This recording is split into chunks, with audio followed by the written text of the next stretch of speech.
Assalamualaikum warahmatullahi wabarakatuh. Waalaikumsalam warahmatullahi Ya, wabarakatuh. Bismillahirrahmanirrahim. Alhamdulillahirabbil alamin. Wassalatu wassalamu ala asyrofil mursalin wa ala alihi wa sahbihi ajma'in amma ba'du. Sebelumnya eh, saya ucapkan terima kasih kepada pemateri materi kita Ibu Dr. Awalia Rahma, MA. Beliau dosen di Fakultas Adab dan Humaniora UIN Syarif Hidayatullah Jakarta. Ya.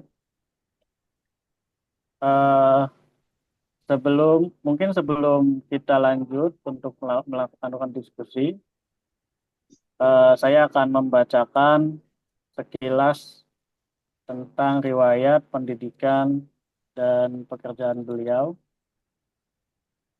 secara singkat. Eh, Beliau adalah tadi sudah saya sebutkan dosen di Fakultas Adab dan Humaniora UIN Syarif Hidayatullah Jakarta. Menempuh pendidikan MA, pendidikan magister di Islamic Studies, McGill University.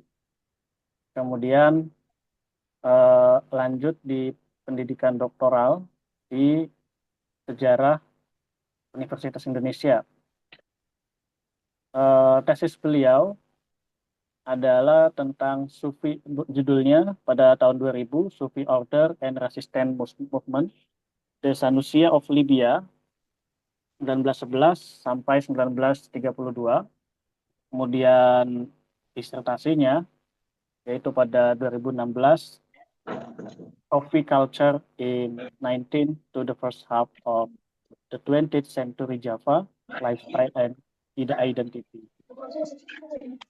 Sudah banyak beliau mengajar berbagai topik kajian seperti Islamic Historiography, Historiography of Indonesian Islam, Western Historiography, dan sebagainya. Ada topik yang sangat beragam yang berkaitan dengan studi sejarah. Beliau juga menerbitkan banyak sekali publikasi, riset, dan seminar-seminar conference. Uh, Beliau pernah bekerja sebagai Quality Assurance di UIN Syarif Hidayatullah Jakarta pada 2004 sampai 2014. Kemudian pernah juga sebagai Head of Department, sebagai kepala ketua jurusan ya di Sejarah Peradaban Islam Fakultas Adab dan Humaniora pada 2019 sampai 2023. Nah, begitu kira-kira sekilas tentang pemateri kita, Ibu Dr. Awalia Rahma, MA. Kita akan mendiskusikan topik yang sangat menarik, teman-teman, yaitu kopi, eh, yaitu kopi dan komunitas Islam dalam sejarah, komunitas intelektual dalam sejarah Islam. Ini adalah satu topik yang sangat menarik dan bagaimana mungkin ya kita akan eh, membahas, mendiskusikan bagaimana satu periode tertentu sebuah kemajuan intelektual di dalam sejarah Islam, tapi diperantarai dengan kopi, diperantarai dengan satu komoditas. Ini satu pendekatan yang menurut saya sangat menarik. Sebab ada banyak juga beberapa penelitian yang lain yang mencoba membahas sejarah, tapi diperantarai dengan satu komoditas tertentu. Eh, Tapi sebelum kita lanjut pada diskusi, barangkali teman-teman nanti seketika Ibu Awalia memaparkan, teman-teman bisa menandai beberapa bagian yang mungkin relate dengan pengetahuan dan pengalaman teman-teman, sehingga nanti teman-teman bisa urun gagasan ya, atau bagian-bagian yang barangkali membutuhkan elaborasi atau pendalaman lebih lanjut sehingga nanti diskusi kita menjadi lebih aktif ya. Nah, mungkin itu saja untuk mempersingkat waktu. Saya persilakan ya ke Ibu pemateri, Ibu Dokter Awalia Rahma MA. Kepada beliau disilahkan. Silakan Ibu. Baik, terima kasih. Saya harus mengucapkan dulu, kula nuwun dulu kepada yang punya lapak, Pak Dani, dan teman-teman. Kemudian ada senior dosen saya, Pak Tommy, ada junior, Pak Sunjayadi, Pak senior juga Pak Effendi. Ini saya harus kula nuwun dulu. eh, dan kepada teman-teman yang lain, mudah-mudahan kita bisa saling belajar. Ini ada disclaimer dulu. Nah, disclaimernya adalah ini ceritanya saya tidak berpretensi untuk melakukan sesuatu yang sangat akademik. Ini saya ceritanya mau omon-omon aja gitu. Lagi puasa-puasa mau berbagi sesuatu secara populer saja, tidak yang sangat akademik. Tapi monggo kalau mau apa ditanyakan, kalau saya bisa saya akan jawab. Jadi kira-kira saya ingin melihat apa eh, pengalaman. Ini ceritanya kalau dalam sejarah itu ada yang namanya the practitioner atau yang kemudian melihat pengalaman dan praktis individu maupun kelompok itu ke dalam cakupan sejarah. Dan itu dimulai sekitar setelah tahun 2000-an lah, The Practitioner itu mulai ramai. Jadi ini saya ceritanya karena kajiannya sejarah, ceritanya saya berhenti sampai periode sebelum kemerdekaan gitu. Apa namanya cerita-cerita setelah kemerdekaan itu tidak dapat dengan banyak saya dapatkan. Nah, mungkin yang lebih kontemporer itu mungkin akan lebih bisa saya cek nanti. Ada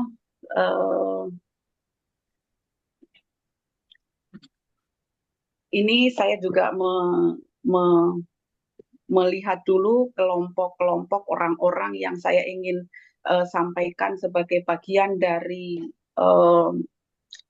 praktek keseharian, yaitu adalah komunitas intelektual, dan komunitas intelektual itu tidak menjadi bagian dari ordinary people, tapi ordinary lives of people. Ini dua hal yang berbeda, bukan ordinary lives of ordinary people, tapi ordinary lives of people. Agar ini dibedakan, karena kalau ordinary itu ordinary people itu kayaknya ya yang orang biasa-biasa saja, sebagaimana orang kalau melihat kelompok apa sejarah keseharian itu dipandang.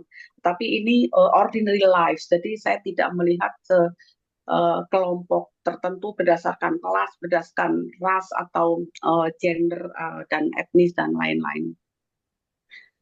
Nah, saya mulainya dari sini kira-kira.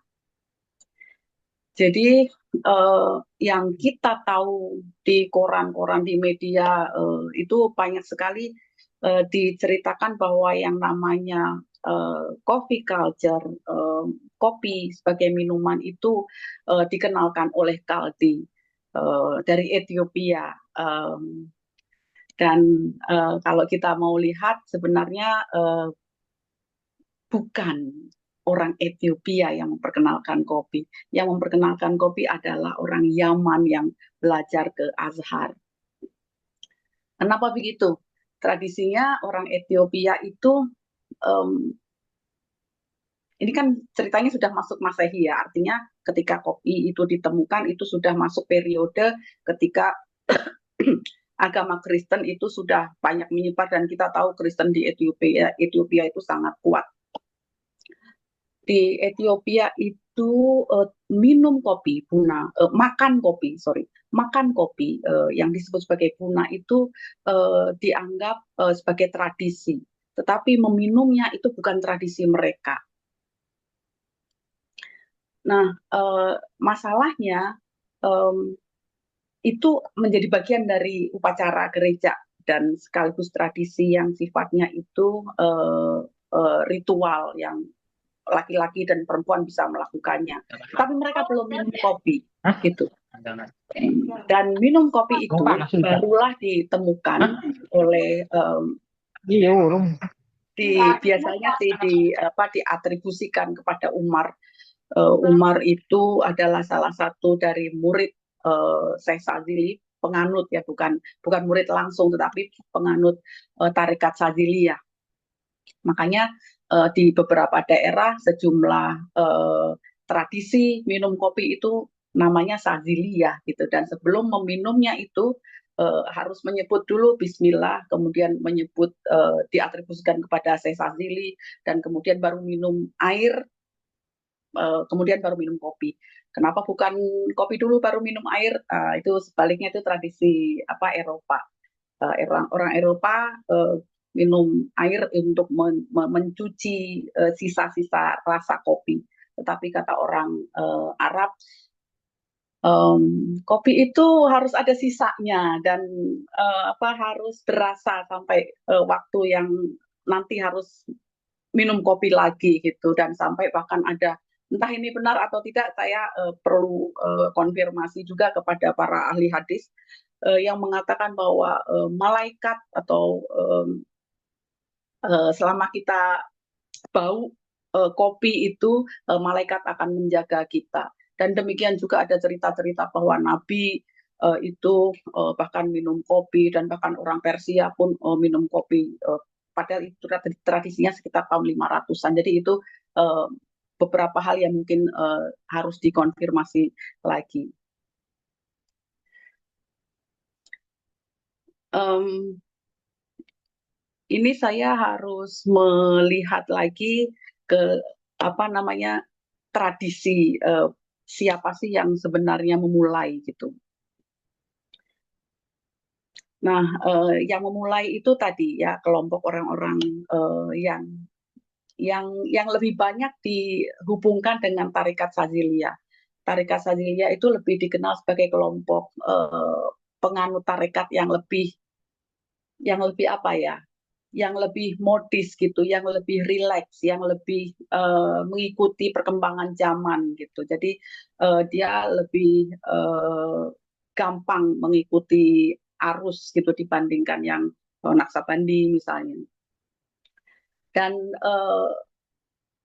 memang kita tidak melihat secara detail dalam sumber-sumber yang berasal dari Barat, tetapi dari sumber-sumber yang berbahasa Arab kita tahu bahwa ini dihubungkan dengan Sazili, dan kedai-kedai kopi yang sangat sederhana itu tadinya kemudian berkembang kemana-mana di wilayah yang di secara politik dan secara ekonomi dan secara budaya itu terpengaruh oleh Turki. Jadi Turki lah yang sebenarnya itu membuat kopi itu berdiaspora sampai kemana-mana. Tidak saja sebagai bagian dari bagian dari budayanya, tetapi juga ini diplomasi, bahkan diplomasi politik pun itu menggunakan kopi. Kita tahu ada orang-orang dari kedutaan dari Vienna, keluarga-keluarga mereka, ibu-ibu ya, itu yang merasa belajar menggunakan dan me, me, apa, me, menyeduh kopi dan menyampaikannya kepada para tamunya menggunakan nampan yang beralaskan kain sutra dan dengan gelas-gelas yang sangat cantik, dan seterusnya dan seterusnya. Itu mereka belajar dari Turkish Embassy yang berada di Vienna, di Paris, dan kemana-mana itu. Jadi mereka lebih tertarik kepada um, apa um, hal-hal yang sifatnya itu lebih kepada, bukan kopinya, namanya juga ibu-ibu, jadi lebih kepada tadi itu bordirannya, silk, ceramics, dan lain-lain. Baik, kemudian tadi itu ada KW Hani. Jadi ada yang kita sebut sebagai buku tari Pasevi. Pasevi itu orang Hungaria banyak yang kemudian menjadi bagian dari Turkish Ottoman. Dia adalah sejarawan, menceritakan bahwa uh, yang disebut sebagai kahvehane, rumah kopi, coffee house di Turki itu tempat ngumpul gitu, tempat ngumpul banyak sekali orang yang campur kondisinya itu main catur, main permainan-permainan yang berhubungan dengan musik, menceritakan storytelling itu terjadi secara uh, masif pada saat itu di sejumlah kafe kahane, dan sehingga ya kita tahu kemudian Sultan Murad melarang karena mereka ini menghabiskan waktunya terlalu banyak di kafe Hane sehingga masjid itu kosong, dan kemudian dibuatlah hukum. Saya kira ini juga karena ulama juga yang membisiki, intelektual juga yang membisiki bahwa kopi itu kemudian dihukumin haram. Kenapa? Karena di samping masjid kosong juga warnanya yang hitam itu seperti karbon, um, seperti warna apa tuh bir yang biasa digunakan di apa tavern uh, di Europe. Jadi itu dipandang mantasyabaha biqaumin dan seterusnya itu kan, jadi ini menyerupai orang kafir gitu, itu jadi dianggap sebagai bagian yang haram gitu.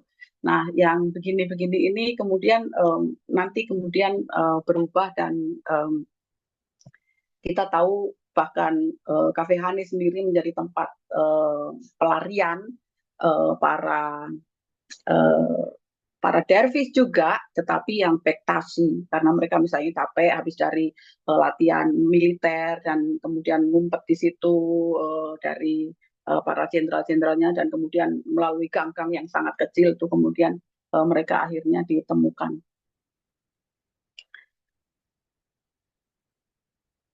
Nah, kita berangkat pertama kali tadi dari Azhar, dan dari Azhar itu kita melihat ternyata mereka, karena komunitas Azhar itu Azhar sudah berdiri dari abad 9, jadi di situ banyak sekali mahasiswa dari tidak hanya dari Mesir sendiri tetapi juga dari tempat-tempat yang lain di seluruh dunia Arab.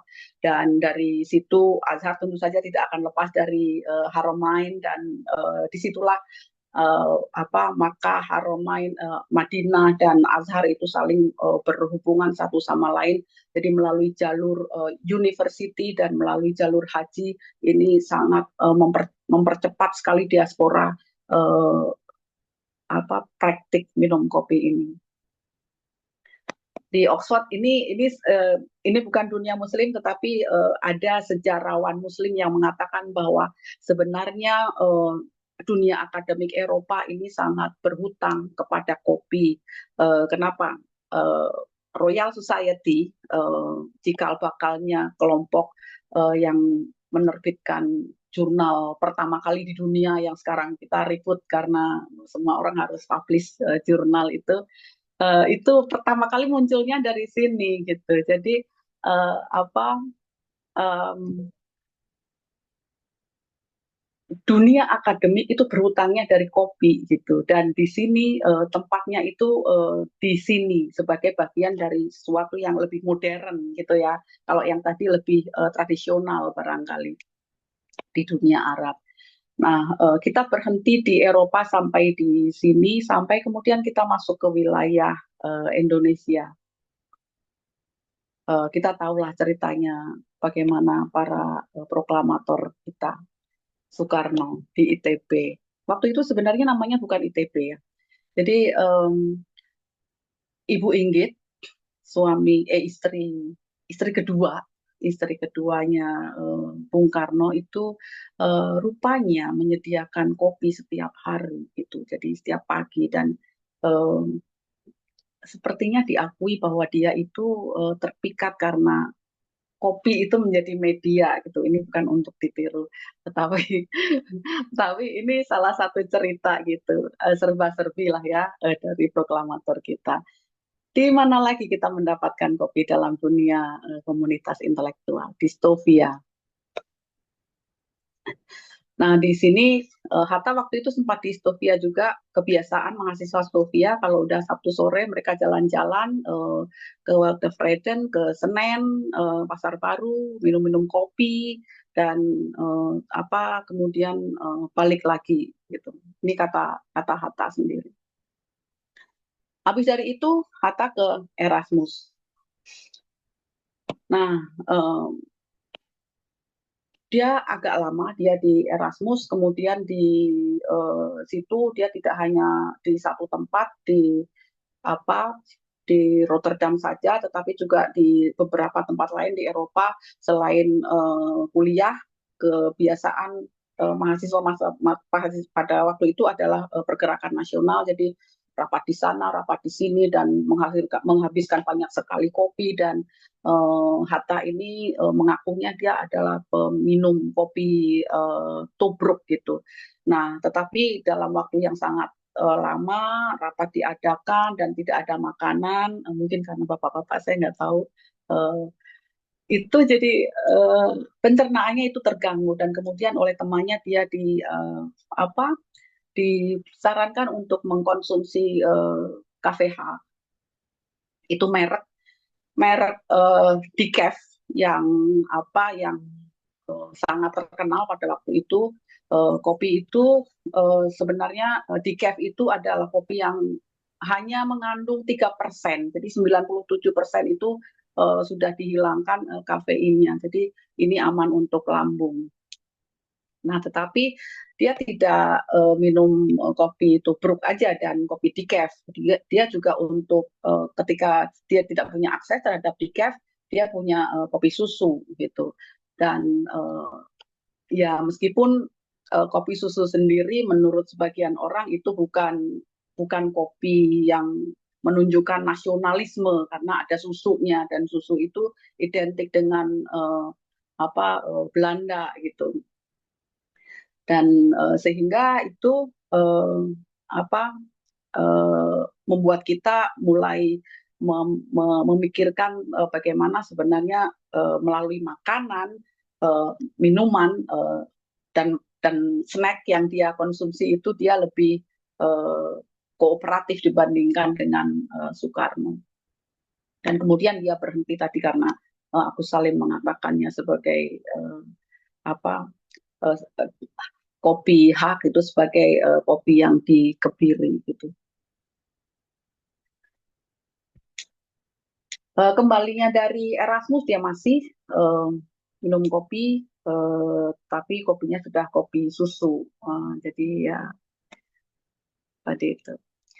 Kemudian anggota masyarakat Perhimpunan Indonesia di Eropa itu pada sebuah sebuah koran itu menjelaskan setelah mereka itu ujian biasanya kalau habis ujian disertasi gitu atau ujian tesis barangkali itu ada mereka merayakan selamatan gitu, dan selamatannya ini menggunakan kopi tentu saja.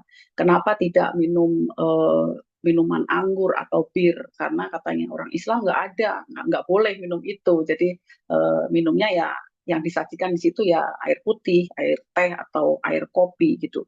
Dan kopinya pun bukan kopi yang disaring, yang filter, tapi kopi tubruk aja. Karena kopi ini adalah kopi yang nasional tadi itu dalam bahasa itu kira-kira itu nasionalisme itu adanya di kopi tubruk itu gitu. Kemudian gulanya juga gula aren, gula Jawa, bukan gula yang rafinasi itu, bukan gula pasir dan tidak dipakai susu. Nah itu semalaman itu kira-kira sampai pagi kemudian. Ini kira-kira kehidupan para mahasiswa di sana lah. Salah satunya ini yang diceritakan di Leiden. Nah ini sampai selesai sampai pada periode sebelum Indonesia merdeka. Tetapi kita ingin lihat di satu sisi lagi, lain lagi adalah agensi di Jawa terutama Jawa Islam. Nah, rupanya kelompok intelektual itu, saya menggunakannya dalam arti yang sangat luas, santri, mahasiswa, eh, ulama, atau apapun ya yang mengaku atau terhubung dengan Islam, itu pada kalau kalau periodenya itu abad 15 sampai 16 itu, mereka sepertinya mereka adalah pembawa budaya minum kopi. Karena apa? Dengan tradisi yang mereka bawa dari negara asal, itu mereka masuk ke wilayah-wilayah yang bisa menerima mereka. Di Banten kita tahu sebelum Belanda datang pun itu sebenarnya kopi sudah dikonsumsi. Bahkan Cornelis de Houtman ketika datang pada 30 Juni ya tahun 1596 itu, dia sudah diberikan kopi. Jadi tidak betul yang membuat kopi itu dikonsumsi oleh banyak sekali orang itu adalah Belanda. Mungkin sebagai penanamannya iya, tapi sebagai bagian dari konsumsi itu orang kita, orang Indonesia pada saat itu sudah mengkonsumsi duluan dibandingkan dengan Belanda. Dan bahkan sebelum ada penanaman itu sendiri kan sudah ada yang namanya kopi Java Mocha itu. Sorry, Java Mocha itu berarti nanti setelah itu ya, setelah ada ekspor kopi ke Eropa. Kemudian juga ternyata santri itu pada abad 19 itu mereka malahan diminta untuk mengurusi kebun kopi oleh para kiainya gitu. Dalam tradisi santri, um, apa kiai itu bisa menyuruh apapun gitu. Mereka yang tinggal di dalam, mereka akan mengurusi kehidupan sehari-hari uh, kiai dan keluarganya gitu. Nah, ini ketika pada masa produksi kopi harganya sedang bagus gitu, mereka diminta untuk ini gitu, untuk mengurusi kebun kopi para kiai gitu. Dan kemudian juga di saat tentu ini kita menemukan bahwa ada loh santri itu di mana-mana, tugasnya yaitu tadi, kalau ada tamu itu diberikan kepada para tamu. Dan eh, apa di dengan segala bubur rampe gitu ya, apa namanya, snack gitu kira-kira. Nah, ada lagi satu hal lagi yang ingin saya sampaikan adalah bahwa ulama itu juga memberikan legitimasi bahwa minum kopi itu boleh gitu. Nah, itu datangnya dari mana? Kita punya Teh Ihsan Jampes dalam Al-Irsyad Al-Iwan bil Bayan Hukum Al-Qawa wa Tuhan, itu bahwa minum kopi itu boleh gitu. Jadi bukan sesuatu yang diharamkan seperti pernah terjadi pada periode Mekah di awal abad ke-15 ketika kopi juga diharamkan. Kondisinya sama dengan yang di Turki karena sudah waktunya azan tetapi mereka tidak pergi ke masjid. Nah, sementara yang di sini minum kopi saja itu produktif gitu kira-kira. Nah, kemudian juga saya Ihsan Jambas juga menyebut ada penulis sebelumnya, ada Ahmad Dahlan, Kiai Ahmad Dahlan di Semarang, juga menulis bahwa kopi itu diminum oleh orang-orang yang soleh, ulama yang bersemangat tinggi dan digunakan dalam berbagai pertemuan di sepanjang masa. Nah, kalau kita lihat barangkali sekarang namanya dunia pesantren itu tetap saja kalau tidak ada kopi, tidak ada rokok, ya itu bukan pesantren gitu. Nah, forumnya apa tuh? Itu ada. Tentu saja selain ada pertemuan-pertemuan, kalau kita mau lihat lebih jauh lagi, um, ritual-ritual yang sifatnya itu berhubungan dengan kematian, upacara-upacara keagamaan, kemudian juga diskusi-diskusi apa diskusi-diskusi yang sangat serius gitu ya, itu tetap saja melibatkan kopi. Dan kita semuanya berhutang kepada uh, para ulama ini gitu yang memberikan kelegaan gitu kepada kita bahwa ini nggak apa-apa asal, karena kan hukum asalnya kan al aslu al ibahah gitu ya kan, karena asalnya itu adalah mubah gitu, boleh. Jadi asal nggak dicampurin scotch, asal nggak dicampurin minuman keras yang lain, itu ya tetap aja jadinya minuman halal, jadi boleh gitu. Dan kita tinggal harus mengidentifikasi saja mana yang sudah tercampur dan mana yang belum gitu. Nah, itu kira-kira yang sedikit yang bisa saya sampaikan. Akan lebih banyak lagi diskusi, saya kira, yang mudah-mudahan bisa membuat sore ini lebih rame gitu. Terima kasih. Iya, baik, terima kasih Bu Awalia. Tadi penjelasan yang sangat menarik ya, kita diajak jalan-jalan, diajak apa namanya, menyusuri lorong waktu di zaman-zaman dulu. Tadi ada bagaimana eh, budaya kopi itu dari satu tempat yang di Yaman itu kemudian dia terus berjalan menyebar dan menyebarnya itu dalam konteks perkembangan komunitas intelektual di seluruh dunia,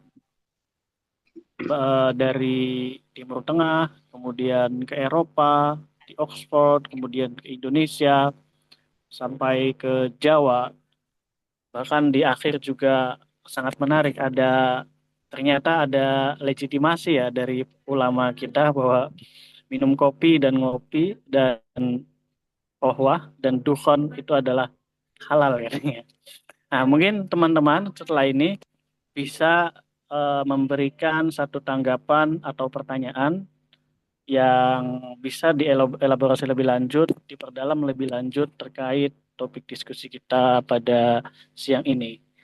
Eh, saya buka pertanyaan kepada teman-teman. Silakan barangkali ada yang mau bertanya, bisa raise hand atau langsung saja atau melalui chat juga tidak apa-apa.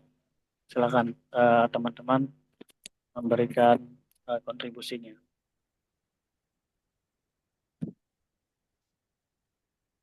Itu Isna ini sudah respon itu.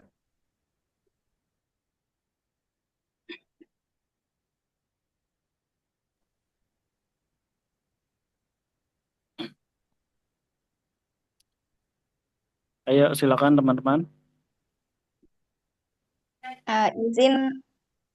Izin moderator.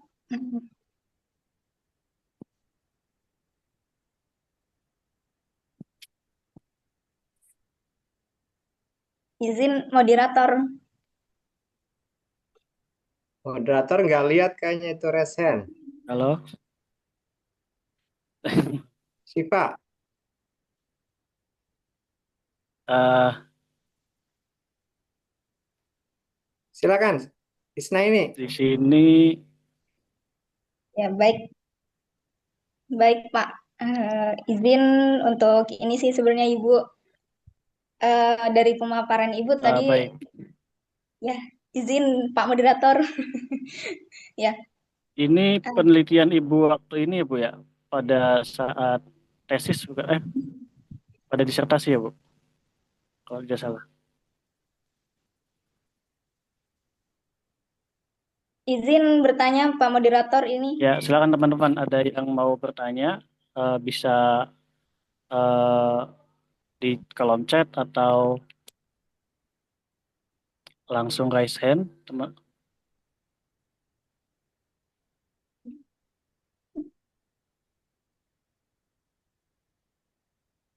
Oh Izin, iya, Isna ini.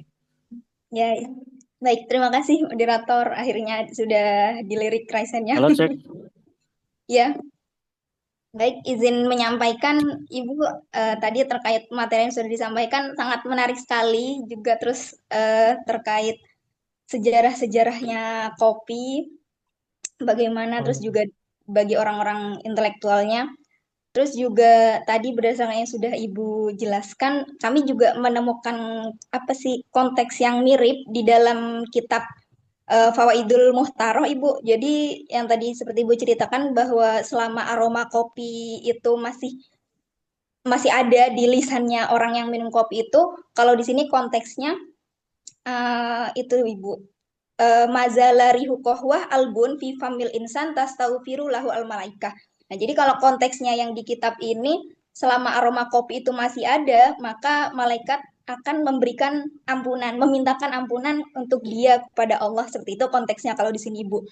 Nah, tapi kalau kita menelisik sabab dari adanya hadis ini, karena pada zaman dahulu itu, kenapa keutamaannya kopi itu begitu besar? Karena pada zaman dahulu kopi ini diminum oleh memang orang-orang yang ahli seperti sufi, mereka yang memang tengah malam untuk begadang, begadangnya karena memang untuk bermunajat kepada Allah. Nah, demikian itu dibantu dengan minum kopi agar mereka kuat.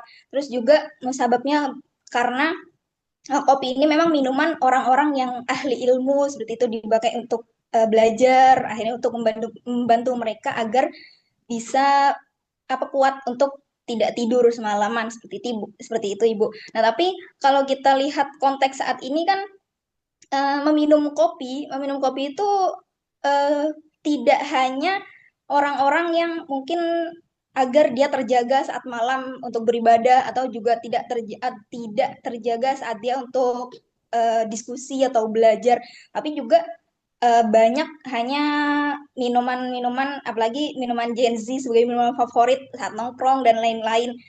Nah, mungkin sebenarnya yang saya agak janggal dari ini, apakah ketika memang sudah berubah konteks ya minum kopi itu seperti sekarang ini yang dilakukan oleh para Gen Z dan lain-lain, apa ketentuan keutamaan si kopi ini tetap berlaku untuk di masa saat ini, Bu? Mungkin itu saja. Terima kasih, Bu. Saya langsung jawab saja ya, Mas ya, Mas Pak, biar nggak lupa. Iya, Pak. Iya, Silakan. kembalinya sih ke niat ya kalau saya ya. Kalau niatnya itu mau ngobrol aja kemana-mana ya itu ya monggo. Kalau niatnya ngobrolnya itu buat ibadah, buat belajar, nah itu kan kan kembalinya kan ke niatnya kalau kalau saya sih. Jadi silakan aja mau mau minumannya minuman apa, bukan kopi juga boleh gitu, jenis-jenisnya apapun gitu. Kopi itu hanya sebagai sarana saja gitu.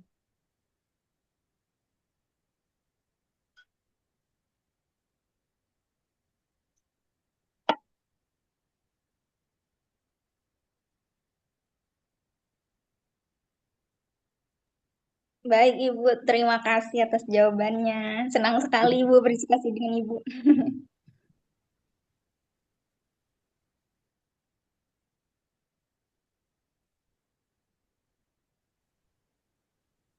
Baik, selanjutnya barangkali bisa pertanyaan berikutnya dari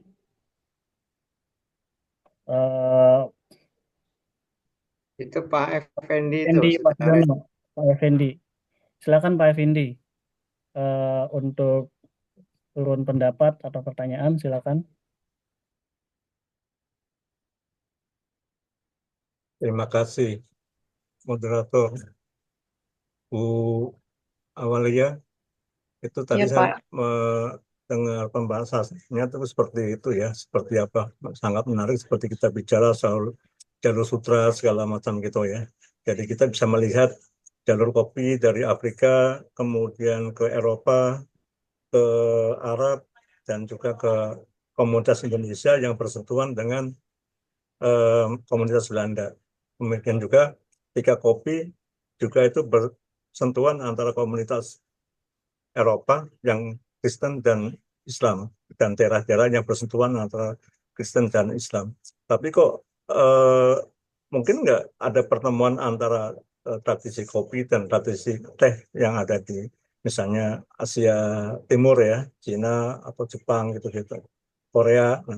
Nah, peradaban-peradaban itu kan juga di Cina atau di eh, Jepang ngopi kan seperti juga mungkin ngeteh ya, ngeteh seperti juga dengan kopi yang buat tradisi untuk para bangsawan segala macam kalau dalam urusan-urusan diplomasi segala macam gitu. Nah, bagaimana titik persentuhan antara jalur-jalur kopi sama jalur teh sehingga di Indonesia juga ada orang yang sangat kuat dengan minum teh dan ada juga orang yang sangat mencintai tradisi ngopi. Terima kasih. Baik, Pak. Ya, yang sejauh yang saya tahu, jadi ada istilah kopi susu itu sepertinya itu ditiru dari salah seorang gubernur jenderal atau pokoknya pejabat dari Hindia Belanda yang kemudian pergi menghadap ke salah seorang kaisar di Cina dan kaisar ini mencampurkan susu ke dalam tehnya dan kemudian dia terinspirasi dengan itu dan kemudian karena Belanda memproduksi banyak susu akhirnya di dalam kopi juga dicampurkan susu di situ.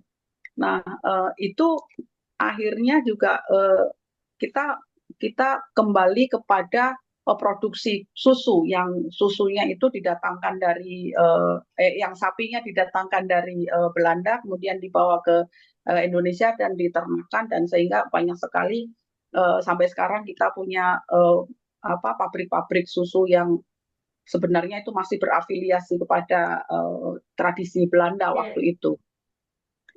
Dan bahkan sampai tidak hanya susu, tapi juga dengan produk susu sampai ada larangan waktu itu karena orang-orang Belanda itu terlalu tinggi, jangan terlalu banyak minum susunya katanya.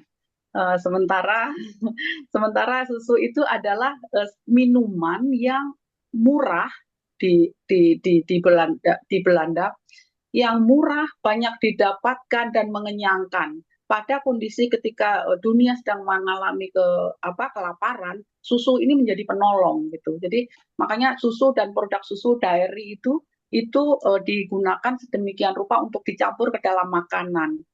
Nah, memang kalau hubungannya antara keju itu tidak dengan kopi, tapi lebih kepada wine sebagai minuman. Nah, kalau kopi, kalau susu dengan teh itu lebih banyak kita tahu dari tradisi yang Cina tadi. Nah, memang yang ada buku itu terbit kira-kira tahun 1700-an itu melihat ada 3 perbandingan, biasanya memang 3 perbandingan antara 3 stimulan, yaitu kopi, susu, dan coklat. Itu 3-tiganya memberikan karakter yang berbeda. Kopi itu lebih diasosiasikan sebagai minuman yang lebih egaliter, lebih demokratis gitu. Dia tersebar di mana-mana. Harganya pun kita bisa menyesuaikan tergantung kita ada di kelas yang mana, kita ada pada identitas yang seperti apa dan gaya hidup kita itu seperti apa. Sementara teh dan coklat itu lebih kepada kelas elit. Coklat itu hanya bisa diminum oleh raja-raja di Eropa karena mendapatkannya juga susah karena didapatkan dari Amerika Selatan, Amerika Tengah gitu. Setelah penaklukan daerah itu kemudian dibawa ke Eropa dan menjadilah minuman waktu itu ya, minuman coklat itu bukan batang coklat, minuman coklat yang harganya itu sangat mahal dan sehingga tidak bisa dikonsumsi oleh banyak orang, jadi sangat terbatas. Demikian juga dengan teh. Kalau teh itu lebih kepada orang-orang yang melihat itu di wilayah Asia Timur, kemudian di Asia Selatan dan kemudian di Inggris. Nah, sekarang bagaimana hubungan antara teh dengan kopi? Pada masa ketika sulit sekali hubungan antara Inggris dengan Cina pada waktu itu. Stok teh yang biasanya didapatkan Inggris dari India, dari Cina itu sulit sekali didapatkan. Sehingga karena Inggris masih punya beberapa daerah yang menghasilkan, beberapa daerah jajahan yang menghasilkan kopi, maka Inggris mulai berpikir bagaimana kalau kita menggantikan teh itu dengan daun kopi.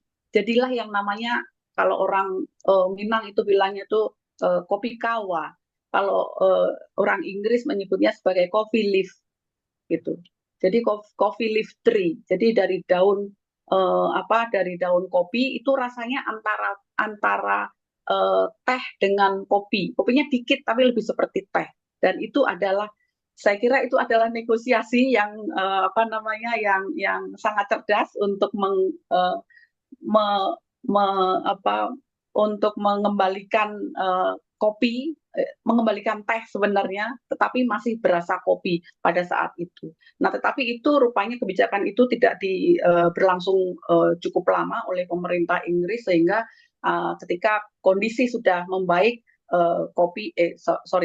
teh itu bisa diimpor lagi dari wilayah Cina. Sementara di India mereka masih sudah punya sejumlah perkebunan teh. Demikian Pak Effendi. Makasih, Bu. Ya, Menarik sekali ya. ya menarik sekali. Ternyata ada banyak persinggungan peradaban dari sebuah berkembangnya komunitas tertentu ya. Selanjutnya ada lagi pertanyaan dari Alzil. Silakan, Mas Alzil untuk bertanya. Baik, Assalamualaikum warahmatullahi wabarakatuh. Baik, terima kasih atas pencerahan terkait bagaimana diaspora kopi dari Eropa, kemudian Timur Tengah, kemudian konteks Nusantara, Indonesia, dan sampai dalam perjuangan kemerdekaan. Nah, dari penjelasan Ibu soal bagaimana diaspora kopi, nah mungkin yang ingin saya tahu, kira-kira karena kita ini adalah konsumen ya, konsumen penikmat kopi, dan kami juga tidak begitu tahu soal jenis-jenis ini Bu, jenis-jenis kopi gitu. Jadi mungkin Ibu bisa memberikan perbedaan gimana karakteristik kopi di Eropa misalkan, atau di di Timur Tengah, kemudian tekstur kopi di Nusantara misalkan gitu. Nah, kalau soal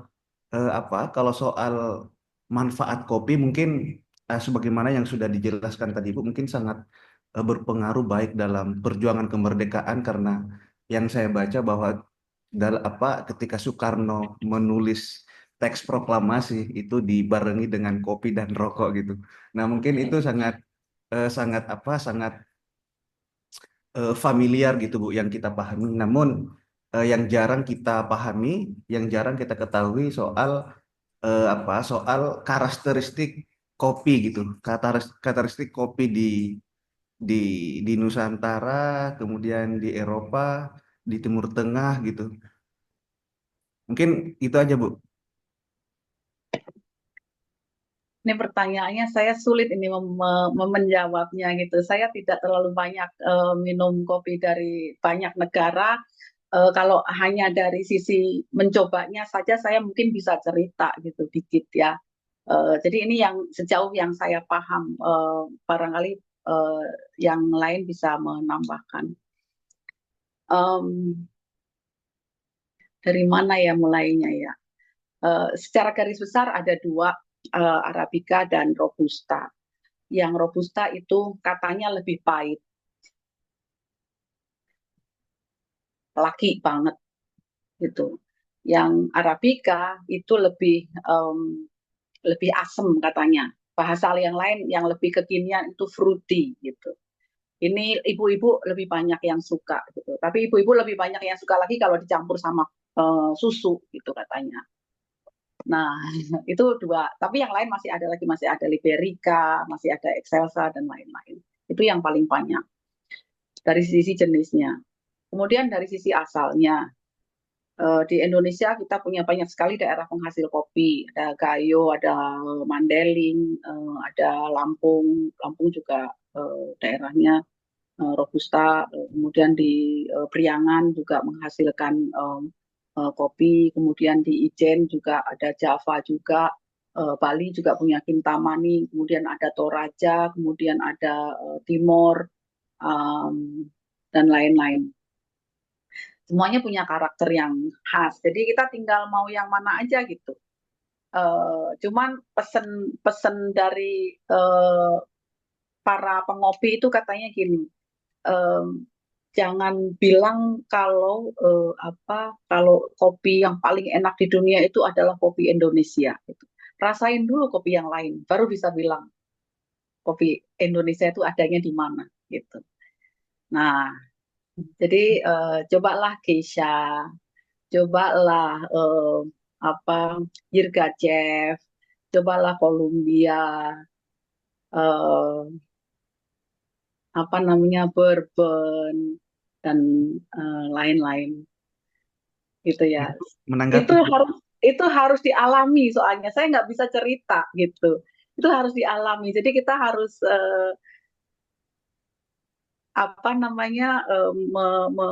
menjalaninya itu akan lebih gitu. Ini masalahnya puasa ini kan ngeces jadinya. Aduh. Bagaimana Mas Alzil? izin Apa ada perlu ini izin Mas tanggapan? izin Mas menanggapi sedikit. Jadi sebenarnya pertanyaan saya lebih khusus ke ini Bu, ke apa? Jadi seperti yang kita lihat kopi hari ini di warkop-warkop, di kafe-kafe itu kita sangat sulit untuk sangat sulit untuk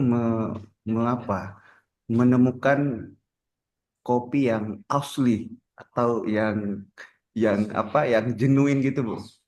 Nah, terus kita sangat sulit membedakan apakah kopi yang sesungguhnya ini nih yang dimaksud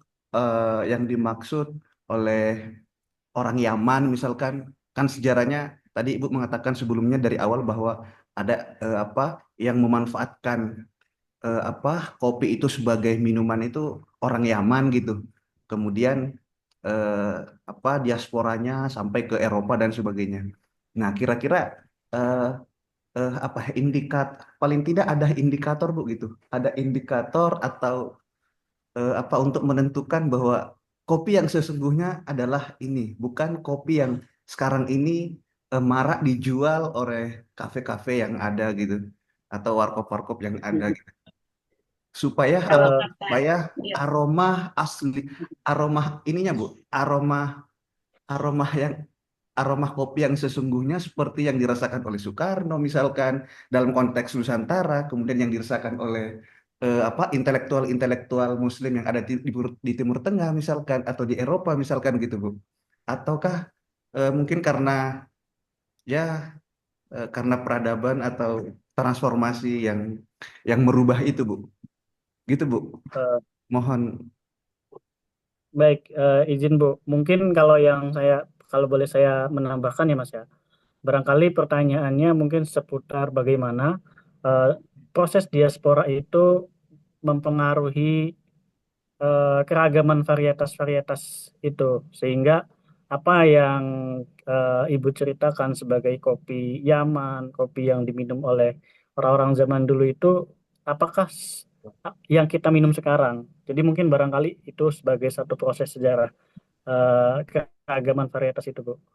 Mungkin barangkali begitu, Mas Alzil. Betul betul betul. Ya, gitu. Terima kasih. Silakan. Kalau kalau saya lebih melihatnya itu sebagai bagian dari jenis minuman, bukan varietasnya. Jadi kalau mau kopi yang benar itu yang mana, kopi yang asli itu yang mana? Eh, kan beberapa kopi itu adalah kayak campuran, tanamannya aja campuran gitu. Dari ini nanti jadinya ini. Ya kan demikian juga kopinya. Yang kalau apa teman-teman itu minum kopi yang biasanya dicampur susu itu biasanya kopinya adalah kopi yang campur antara robusta dan arabica. Lebih buruk lagi kopinya itu adalah kopi kualitas rendah gitu. Jadi kalau mau minum kopi yang kualitas tinggi, minumnya yang ini aja yang filter, yang kita tahu beli di Pasar Bintaro ada tuh, ada berapa ini di Pasar Santa ada di mana-mana udah ada gitu. Tinggal lihat aja, tunjuk aja saya mau yang ini digiling di situ, di ini dicoba saja seperti apa yang sesuai dengan ini. Jadi kalau menurut saya ini lebih kepada preferensi pribadi, lebih enak yang mana. Saya nggak bisa mengatakan saya menurut saya yang paling enak ini dan sehingga semuanya harus mengikuti. Enggak, saya punya ke apa ke preferensi sendiri, kalian punya preferensi sendiri gitu. Jadi beda-beda gitu. Dan saya sekarang mungkin nanti 2 bulan lagi saya akan berubah, saya mau cobain yang lain gitu. Tergantung sih. Ada ibu-ibu yang sukanya yang kopinya yang strong gitu. Ada bapak-bapak yang sukanya yang soft gitu, yang kayak air putih ketumpahan kopi sesendok. Nah, gitu juga ada gitu. Jadi macam-macam gitu. Jadi kita maunya yang mana itu aja dulu. Jadi nggak usah lah ngomong yang paling top yang mana nggak. Kalau mau yang itu yang top paling pasti yang paling mahal. Saya kira gitu.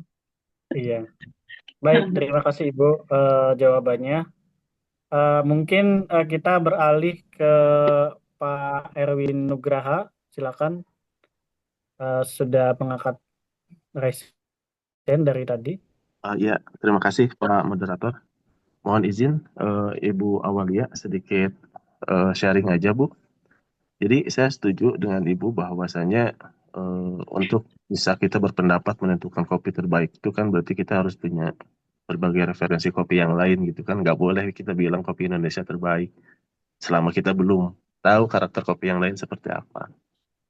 Namun yang bisa saya sampaikan di sini menurut pendapat saya pribadi, kopi yang baik itu adalah kopi yang seimbang gitu ya. Jadi tidak ada rasa yang terlalu dominan. Karena kan dalam komponen kopi itu kan ada berbagai komponen yang bisa biasanya kami sebagai eh, Q Arabica grader suka jadikan sebagai bahan untuk perhitungan scoring gitu ya. Seperti acidity, kemudian body, kemudian aftertaste, sweetness, dan lain sebagainya. Nah, kopi yang baik itu relatif yang seimbang di antara semua komponen yang kami nilai. Jadi tidak ada yang terlalu menonjol seperti acidity-nya terlalu tinggi, gitu, atau misalkan sweetness-nya terlalu tinggi, atau misalkan bodinya terlalu tinggi. Jadi rata-rata kopi yang memiliki skor tinggi itu kopi yang balance seimbang, gitu. Kemudian menanggapi tadi Mas Azil mengenai apa sih kopi?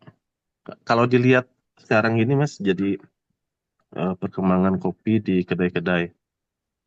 Sekarang kita sudah tidak bisa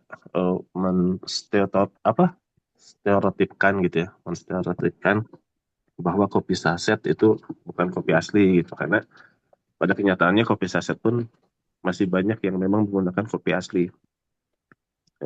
Hanya saja mungkin kualitasnya yang berbeda. Karena pada saat ini bahkan kopi-kopi specialty banyak produsen yang memang membuat kemasan drip siap seduh dalam saset gitu untuk mempermudah konsumen menikmatinya. Jadi memang kalau sekarang para penggiat kopi ini memang dituntut untuk bisa terus menggali informasi, memperbaharui pengetahuannya setiap saat gitu. Karena memang di dunia kopi itu sangat dinamis sekali. Jadi stigma-stigma, anggapan-anggapan lama gitu tentang kopi untuk saat ini itu harus mulai dicek lagi validitasnya gitu seperti apa, mengikuti tren-tren yang ada gitu. Jadi dunia kopi memang sedinamis itu. Jadi kitanya yang harus memang menggali, mencari tahu seperti apa tren-tren yang ada saat ini gitu. Karena keilmuan kopi terus berkembang dari waktu ke waktu. Mungkin itu yang bisa sedikit dibagikan Pak Moderator dan Bu dosen. Terima kasih banyak. Ya, terima kasih Pak Erwin. Ini kita luas sekali ya dari ngomongin sejarah masa lalu sampai kemudian kita ngomongin soal tren kopi di masa kini. Selanjutnya ada Kak Aris Munandar. Silakan Kak Aris untuk barangkali mau urun rembuk atau ngasih pertanyaan ke Ibu Awalia. Baik, terima kasih waktunya kepada moderator. Menarik sekali ya kita jika bahas kopi ini, karena kita posisinya lagi puasa ini, jadi juga pengen ngopi juga ini. Oh ya, menarik sekali tadi soal bahas tentang kopi itu di tempat saya itu, salah satunya di Lampung itu, kopi sebagai budaya masyarakat yang dimana kopi itu ada di setiap rumah-rumah, dimana setiap kita main kepada saudara ataupun tetangga-tetangga itu tidak lepas dari hidangan kopi. Nah, ini menarik ya Bu ya jika dikaji dalam antropologi budaya. Nah, saya masih bingung nih, saya dan ingin bertanya soal uh, di setiap daerah itu kan kopi itu memiliki cita rasa yang beda-beda. Nah, yang saya mau tanyakan itu dari segi antropologi itu bagaimana peran kopi dalam membentuk identitas budaya di berbagai masyarakat. Salah satunya masyarakat Lampung itu sendiri kan punya kopi yang berbeda dengan kopi-kopi yang lainnya. Itu bagaimana, Bu? Itu saja sih, moderator. Iya, Baik, Ibu kebetulan pertanyaan, ya. silakan. Kebetulan yang saya teliti itu adalah identitas untuk orang Jawa gitu. Jadi kalau jenisnya kopi di Jawa itu kita bisa merujuk misalnya bukan bukan jenis kopinya ya, karena ini adalah minuman kopinya gitu. Karena minuman kopinya itu misalnya kalau minuman kopinya itu biasanya minuman yang dicampur dengan spice gitu, bumbu-bumbu gitu ya, kemudian dicampur dengan susu, itu biasanya kita eh, me, apa, menghubungkannya dengan kelompok Arab gitu, dan di kantong-kantong Arab biasanya kopi-kopi seperti itu dikonsumsi. Jadi contoh-contohnya kalau dalam sejarah itu biasanya di puasa Ramadan itu biasanya di masjid-masjid juga suka disajikan kopi-kopi yang kayak gitu, diharamkan juga kayak gitu ya kan. Dan kalau dia dari identitasnya lagi, kalau dari sisi kelas misalnya, kita mau minum kopi itu pakai gelas apa dari bekas bekas gelas aqua yang plastik itu, atau dari mug yang keren gitu, atau mau dari apa, itu kan menentukan kelas kita juga gitu. Kemudian juga kita mau ngopi di kedai yang kelasnya seperti apa, yang omakase atau yang di warteg biasa atau yang kopi gerobak, itu kan menunjukkan kelas kita. Dan itulah identitas kita itu di situ. Nah, kalau kalau di Lampung belum ada yang menulis, itu sebaiknya bisa ditulis itu, Iya, karena Bu. ya kondisi setiap daerah kan beda-beda. Benar. Belum lagi nanti kalau yang apa berhubungan dengan gender gitu ya, nanti mbak-mbak sukanya kopi apa gitu, itu saya kira. Terima kasih Bu penjelasannya. Ternyata kopi ini dia menjadi satu preferensi kopi atau pilihan-pilihan kedai kopi juga mencerminkan diferensiasi dan kelas-kelas sosial ya Bu ya. Pada intinya dari dulu sampai sekarang. Mungkin barangkali ada teman-teman yang mau Ya, raise hand. Ya, baik. Pak Tommy CH, silakan Pak ya. Tommy. Terima kasih ini sama Ikut meramaikan. ngopi ya. Selamat sore Bu, teman-teman Sore Pak semua. Tommy. Selamat sore. Jadi menarik, dulu sering diskusi ya kita mengenai kopi ini. di sejarah itu kopi dibahas sebagai komoditi gitu ya. Jadi yang tadinya tidak dijual dan hanya bagian dari tradisi dan ritual saja, kemudian tiba-tiba Belanda dengan pikiran kapitalismenya itu ini mesti dijual gitu. Dan tadi sudah dijelaskan dan itu dulu-duluan Inggris ambil teh, Belanda ambil kopi, dua-duanya penjajah itu ya. Dan kita kenanya kultur stelsel gitu. Kita kenanya jadi budak gitu. Ya.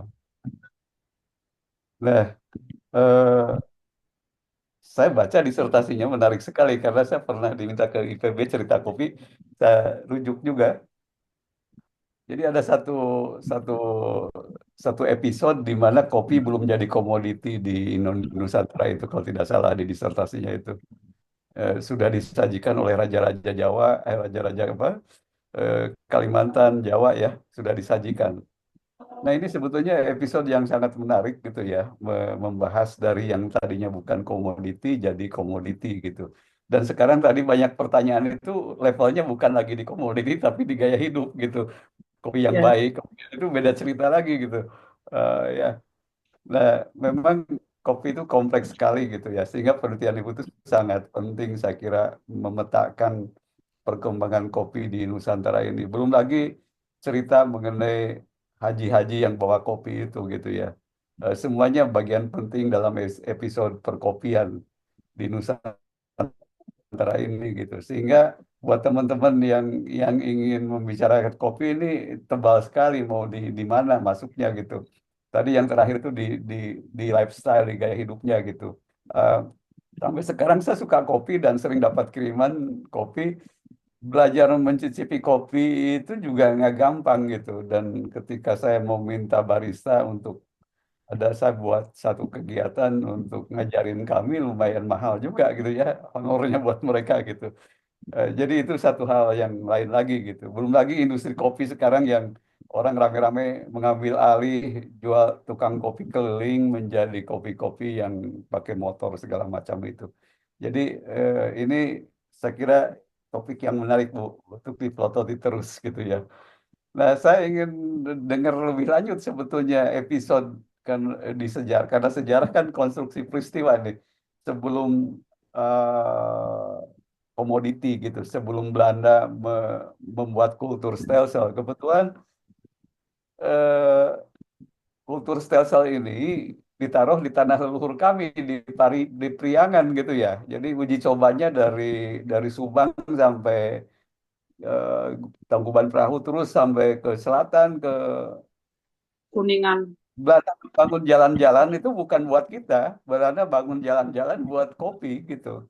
Hmm. Dan kita budaknya, kita buruhnya gitu ya. Nah, oke, itu cerita menyedihkan semacam itu. Saya ingin jauh ke belakang, saya ingin Ibu cerita sedikit mengenai apa yang terjadi sebelum kopi jadi komoditi itu, Bu. Terima kasih, itu saja dari saya. Pak Tommy, yang sejauh yang saya dapatkan itu kita itu kan dunianya kan dunia mistis gitu ya, sebelum ada orang Barat dengan rasionalisasinya itu. Eh, Apa namanya, orang Indonesia itu meminum kopi yang sudah ada. Kopi itu sebelumnya sebelum ada Arabica, sebelum ada Robusta yang didatangkan dari yang ditanam oleh Belanda, itu kita sebenarnya sudah punya kopi lokal dan adanya itu di Jawa, di apa di Madura juga ada gitu. Nah, tetapi itu difungsikan sebagai pagar tanaman, pagar rumah.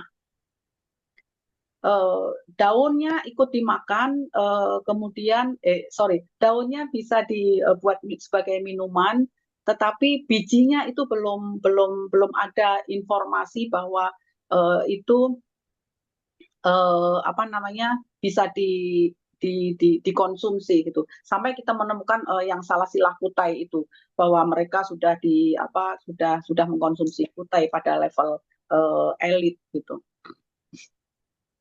Nah, yang lain lagi adalah kopi itu juga oleh masyarakat itu digunakan sebagai sesajen, Pak. Oke, Orang baik. Jadi kalau maaf Bu, kalau boleh saya, Pak Moderator boleh saya Boleh Pak, silakan silakan. ini Ramai dan sangat sehat. menarik terkait dengan literatur selalu bilang kopi dari Yaman atau dari Ethiopia, pokoknya bukan dari kita kopi itu gitu ya. Nah, yang apa yang bisa disimpulkan dari yang sebelum kopi jadi komoditi? Apakah memang kopi itu bukan dari kita atau dari kita gitu kan? Itu sejarawan saya kira perlu merekonstruksi itu gitu ya. Apa pengetahuan kita tentang itu bagaimana Bu? Tentang asal-usul kopi Nusantara itu? Iya, yang kalau kita menyebutnya sebagai yang sekarang diminum yaitu Robusta, Arabica dan lain-lain itu sudah tidak ada gitu, tidak ada dalam record sebelumnya. Yang ada sebelumnya itu jenis yang berbeda gitu Pak. Jadi itu dulu kan ada Kebun Raya Bogor, ada direkturnya dan direkturnya itu sebelum jadi direktur dia keliling seluruh Indonesia untuk mencatat semua jenis tanaman yang ada dan itu dia menemukan dua jenis itu. Dua jenis Oke. tanaman kopi itu. Jadi disimpulkan sebetulnya di Nusantara sudah ada kopi tapi beda jenis Sudah gitu ada. ya. Baik, Ya, ini sudah menarik. ada. Ya cukup Bu, terima kasih itu informasi yang sangat penting saya kira. Tapi namanya apa kalau bukan Robusta dan Arabica itu, Bu? Ada Madurensis, saya lupa namanya, tetapi itu ada. Sebentar. Apa sudah punah itu? Dulu pernah ditanam di Kebun Raya Bogor, tetapi Tidak saya kira itu kemudian kebanjiran. baik. Iya, dulu kan Kebun Raya Bogor itu mengambil contoh dari semua jenis tanaman yang ada di Indonesia. Nah, namanya Coffea madurensis. Jadi Oh ya, begini terakhir kami ada pengabdian masyarakat dengan anak-anak itu. Saya ketuanya bikin kopi di Cisadon. Itu ada satu kategori kopi yang mirip seperti itu perilakunya sebetulnya itu kopi yang dipakai di pagar-pagar namanya kopi abrak gitu ya kopi yang termarginalkan tidak masuk ke dalam kategori komoditi yang ada di kafe-kafe itu gitu. Saya bicara sama Bu Melani, Bu kita ketemu kopi abrak ini. Apa tuh kopi itu? Kopi yang nggak masuk kategori kafe, saya bilang. Bukan, pokoknya nggak laku dijual. Justru itu yang harus didukung. Itu semangatnya Bu Melani kan semangatnya cultural studies yang termarginalkan diangkat gitu.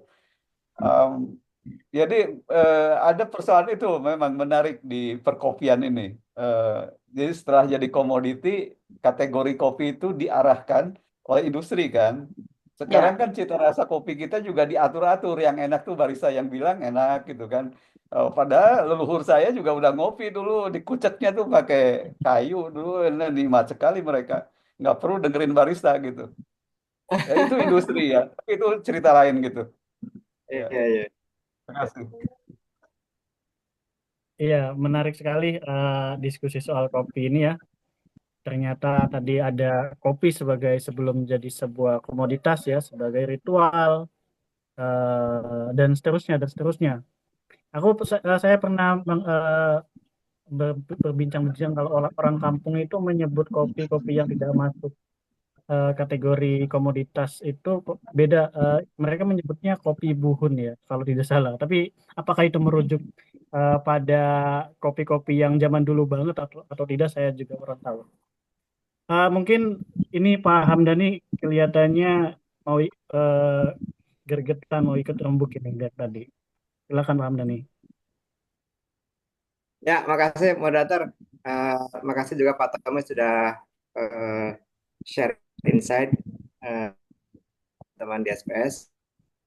Ya, dan menurut saya sih memang walaupun ini sifatnya gaya hidup gitu ya, kultur yang di mata sebagian orang ya remeh-temeh, tapi kan sebenarnya kalau dikaji ya dari sisi ilmu budaya maupun juga mungkin Islamic studies dari aspek berbagai hal, misalnya sejarah dan antropologi, saya kira bisa muncul ya bahwa melalui kopi itu banyak hal yang bisa di apa ya, yang bisa dikonstruksikan ya.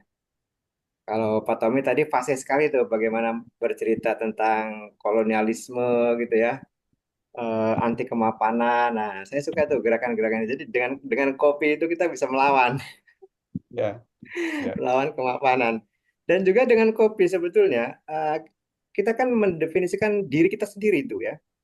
Kita menjadi pribadi yang otonom. Kalau tadi Kakak Almudil tadi nanya apa kopi apa yang terbaik, itu teringat pertemuan saya dengan seorang barista di Takengon Gayo Aceh sana. Saya tanya, kopi apa yang terbaik? Nih, saya tanya gitu. Terus dia bilang gini, pertanyaannya keliru. Yang benar tuh Anda minta kopi apa, saya buatkan. Gitu.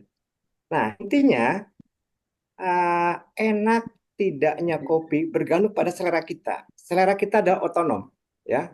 Itu tadi saya sepakat kalau Pak Tanya bilang kita nggak enak tidaknya kopi tidak perlu ditentukan oleh barista, tidak perlu ditentukan oleh kafe-kafe yang mentereng dengan berbagai macam kombinasi gitu ya. Bahkan kalau barista bilang yang paling enak itu kopi tubruk. Wah, kopi tubruk. Jadi kopi tubruk itu di hitungan menit itu setiap menit nanti rasanya beda. 15 menit, 20 menit sampai pada titik yang adem. Nah, itu beda itu ya. Nah, tentu saja kopi yang menggunakan mesin juga punya cita rasa tersendiri ya. Nah, maka saya juga ini mungkin teman-teman yang belum punya proposal tesis atau draft penelitian mungkin bisa juga tuh membahas tentang Islam, kopi dan kebudayaan gitu ya. Karena kalau kita lihat bahwa eh, tradisi minum kopi di berbagai etnis Nusantara itu kan cukup masif dan cukup membumi lah ya. Kalau Anda lihat jalan ke Sumatera itu di setiap pagi orang itu yang ngopi, apalagi Aceh gitu ya.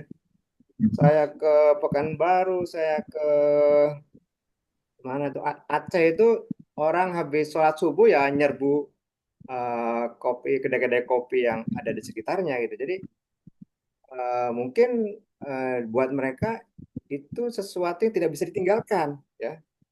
Kalau Pak Tommy sering bilang bisa jadi ini ritual, kopi ini ritual.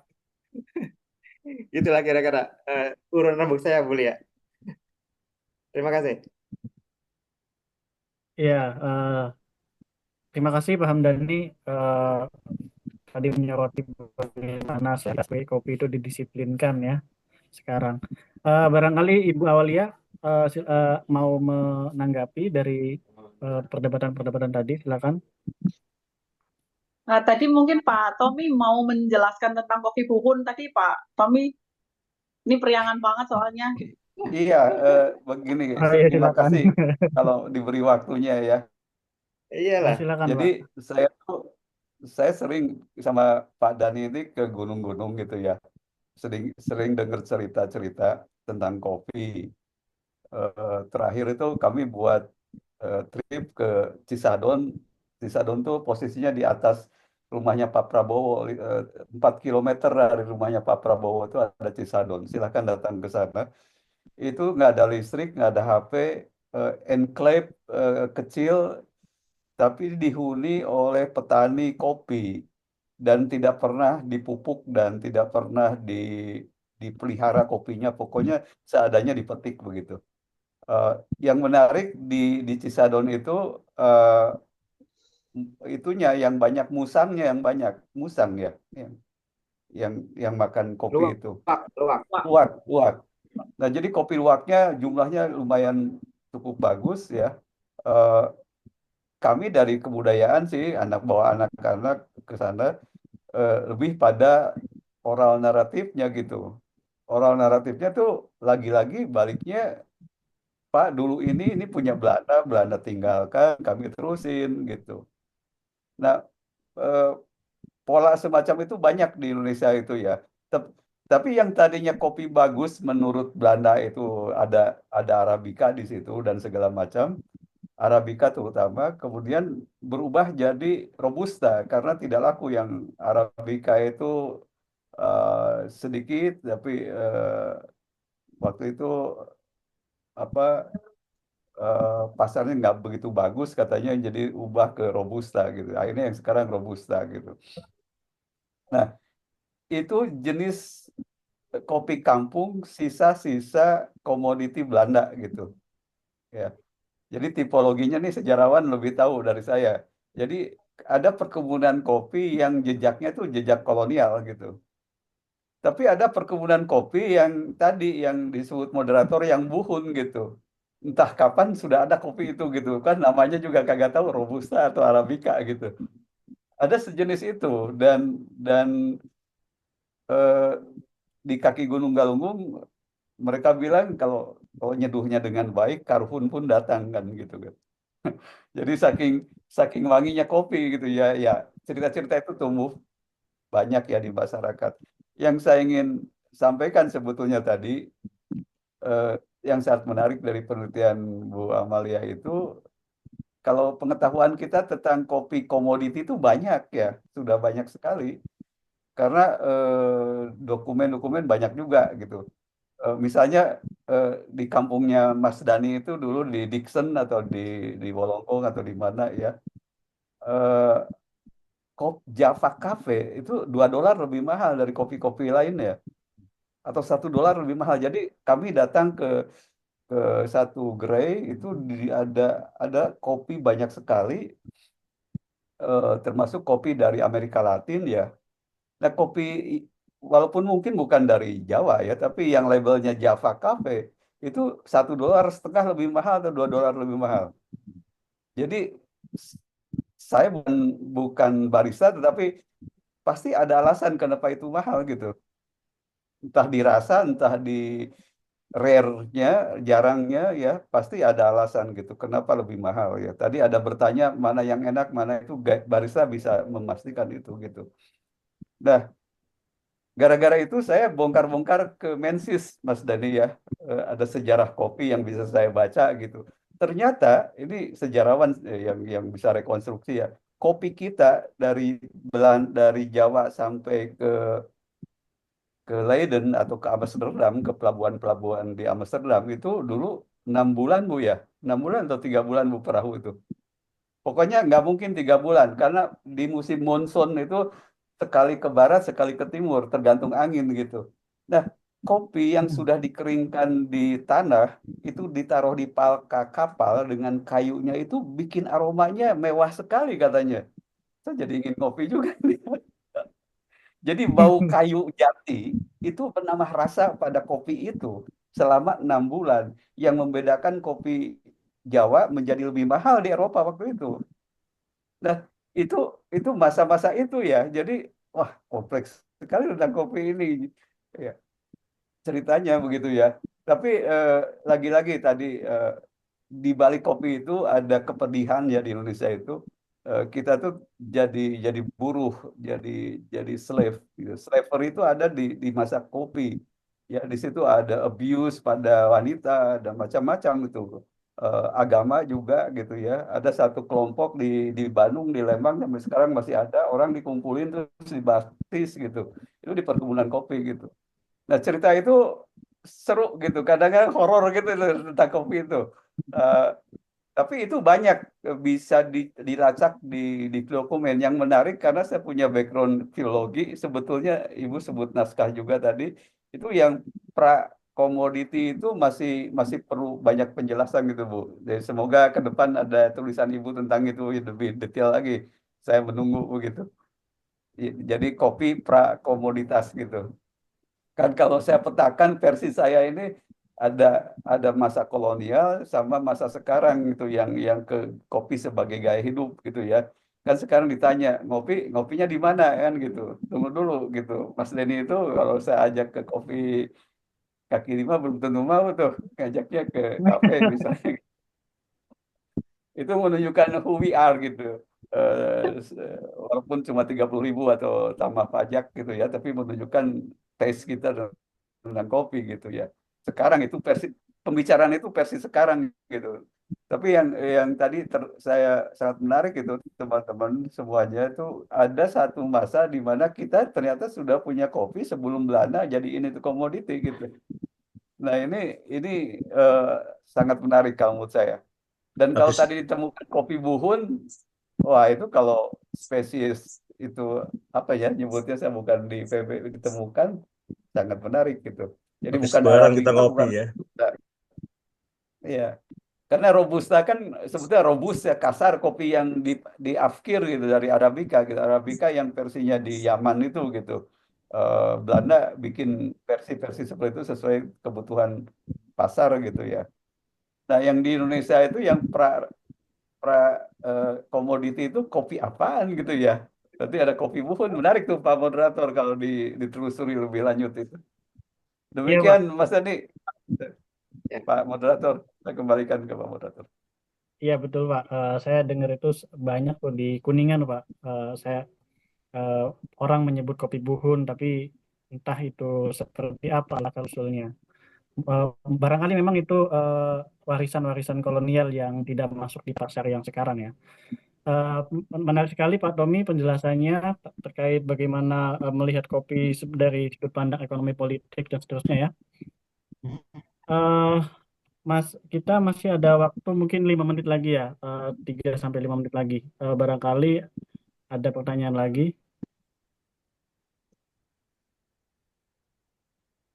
Itu yang Itu di chat itu apa itu? di chat ya, ada dari Pak Erwin, Kang Erwin ya.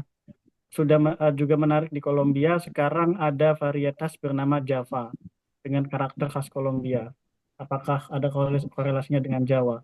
Nah, ini kita ngomongin soal varietas lagi ya.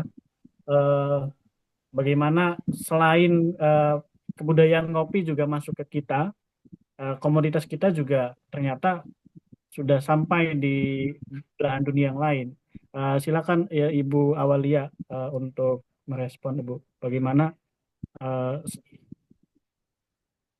apa namanya Bisa komoditas kita itu tepatnya nggak tahu, tapi bisa jadi karena Java itu seringkali kalau zaman dulu, masih zaman penjajahan, hampir semua kopi yang berasal dari Hindia Belanda itu disebut sebagai kopi Jawa gitu, Java gitu. Sementara padahal yang dikirim ke diekspor ke Eropa itu ada yang dari daerah Sumatera, ada yang dari daerah yang lain gitu. Tetapi tetap disebut sebagai Java dan kemudian ini membuat pemerintah Hindia Belanda itu membuat semacam standarisasi. Yang namanya Java itu ya semacam kalau sekarang itu kira-kira geografiknya itu ya yang ditanam di Jawa, jangan di tempat lain juga diaku-aku gitu. Dan itu karena di New York di kopi ada semacam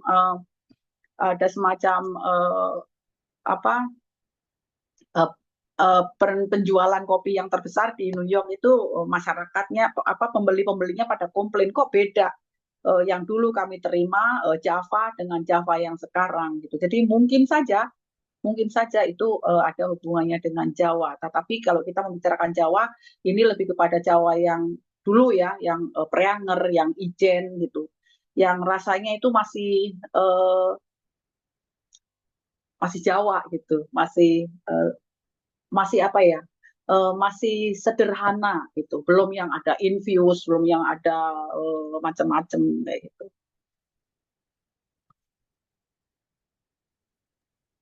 Iya, terima kasih Bu. Berarti memang kualitas kopi Java kita memang dulu itu sangat diperhitungkan ya secara global ya. Baik, kita kelihatannya sudah sampai di akhir sesi ya, akhir sesi sudah 3:30. Sebelum kita menutup diskusi ini, barangkali sekali lagi Bu, barangkali ada closing statement yang bisa disampaikan untuk mengakhiri diskusi ini. Silakan Bu. Nah, ini judulnya kan tentang intelektual gitu ya, kopi dan hubungannya dengan komunitas intelektual. Jadi produktivitas intelektual itu salah satunya ditentukan oleh kopi itu. Bahwa nanti udah minum kopi banyak-banyak nggak jadi intelek itu ya itu jadi pertanyaan gitu. Jangan-jangan kopi juga disalahkan karena nggak bikin pinter gitu. Padahal katanya itu kopi itu bikin pinter, kalau nggak ngopi nggak pinter gitu. Jadi Silakan bertanya pada diri sendiri gitu. Apa iya, ini saya udah minum kopi bergalon-galon, ini nggak ada pengaruhnya nih gimana ini? Itu aja menurut saya. Silakan kembalinya ke kita masing-masing. Iya, iya. Terima kasih. Jadi harus pintar ini para pengopi. Iya, dan Bukan produktif. cuman Ya, setuju. bukan cuman tolak angin aja yang orang pintar yang minum ya. Baik, terima kasih atas diskusinya semuanya, terutama kepada panitia yang sudah mengeluarkan banyak energi, waktu, dan kuota tentu saja untuk terselenggaranya diskusi ini. Mungkin kita akan